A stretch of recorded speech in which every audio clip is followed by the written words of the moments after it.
There we go.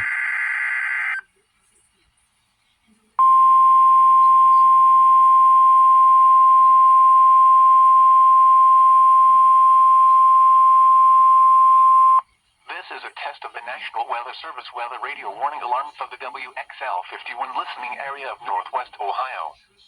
During potentially dangerous weather situations, specially built receivers are automatically activated to warn of impending hazard.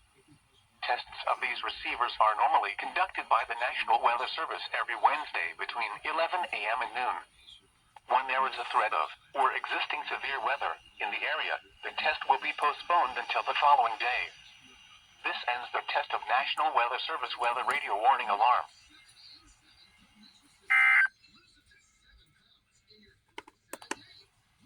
The Lake Erie short-term marine forecast within 5 nautical miles from shore.